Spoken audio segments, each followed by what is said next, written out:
Please like, subscribe and share করুন আপনাদের channel. সুষ্ঠু চিকিৎসা পরিষেবায় বিশ্বাস ও ভরসার আর এক নাম বালাজি ডায়াগনস্টিক। পরিচ্ছন্ন পরিবেশ, দায়িত্বশীল ব্যবস্থাপনা ও অভিজ্ঞ চিকিৎসকদের উপস্থিতিতে এখানে ইসিজি, আলট্রাসোনোগ্রাফি, ইকোকার্ডিওগ্রাফি করা হয়। রক্ত, মলমূত্র সহ প্যাথোলজিক্যাল পরীক্ষার ব্যবস্থাও রয়েছে। পরিবারের সুচিকিৎসার জন্য অবশ্যই আসুন বালাজি ডায়াগনস্টিকে, ভাতার বাজার সৎসঙ্গ আশ্রমের সন্নিকট, পূর্ব বর্ধমান। আমাদের আরও একটি শাখা হসপিটাল রোড, কাঁটার সমবায় সমিতি মার্কেট, সোদখালি, ভাতার, পূর্ব বর্ধমান।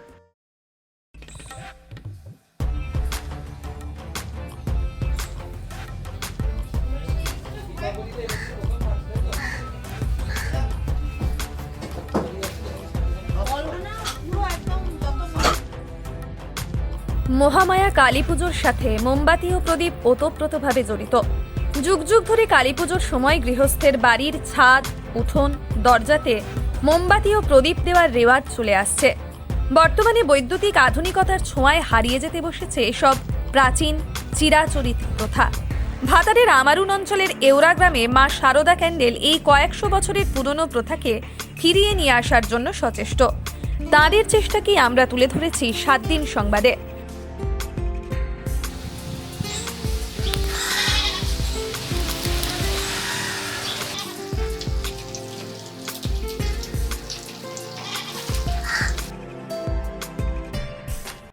7 দিন সংবাদের এক্সক্লুসিভ রিপোর্ট। শুধুমাত্র 7 দিন সংবাদেই আপনারা দেখছেন মা শারদার যে চেষ্টা, তাদের যে উদ্যোগ, সেই উদ্যোগের এক টুকরো ছবি।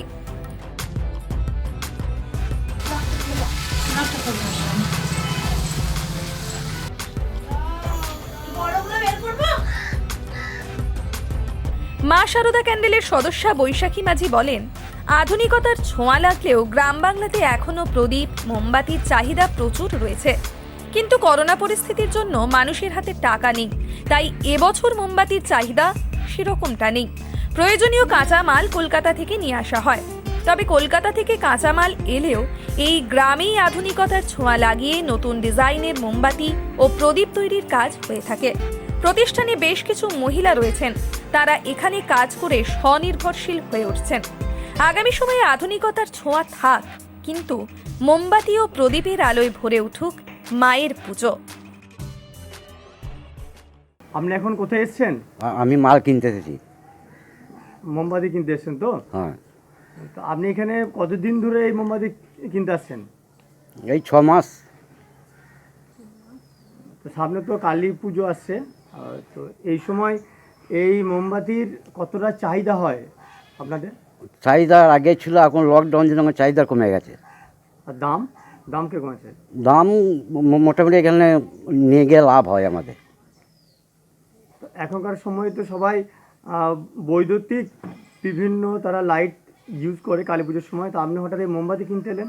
না, হচ্ছে আমরা হচ্ছে দীপাবলি বলে ওটা ইয়ে করেছি, কিনতে এসেছেন। কিনতে এসেছি।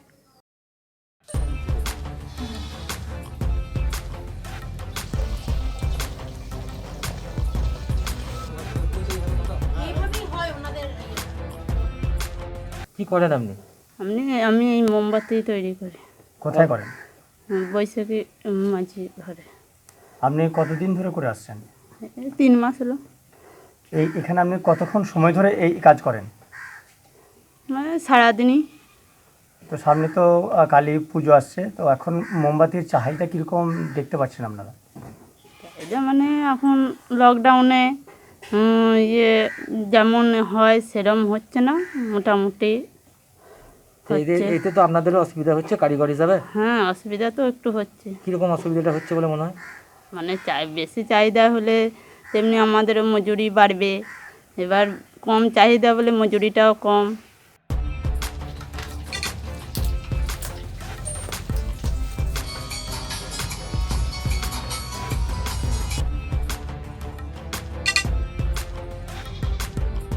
আমি এখন বর্তমানে এটা মোমবাতি তৈরি করছি। আচ্ছা, মোমবাতি তৈরি হঠাৎ করে আপনার মাথায় এলো কী করে? এটা মাথায় এলো এটা ভেবেই যে এটা তো এখন মানুষের ব্যবহার কমেই গেছে, তো সেই জন্য যদি আবার এটাকে ফিরিয়ে দেওয়া যায় মানুষের কাছে, সেই জন্য এই মানে আইডিয়াটা মাথার মধ্যে এলো যে যদি এটাকে করা যায়। এখন এই যে করোনা পরিস্থিতিতে সামনে তো কালী পুজো আসছে, তা এই মোমবাতির চাহিদা কেমন আছে? চাহিদা আছে, কিন্তু লকডাউনের জন্য যেমন চাহিদা থাকা উচিত বা দরকার সেই রকম নেই। এখন এর গত বছরের কালী পুজোর সময় এই মোমবাতির প্রাইস আর এখনকার কালী পুজোর মোমবাতির প্রাইস দুটোর মধ্যে কি পার্থক্য আছে?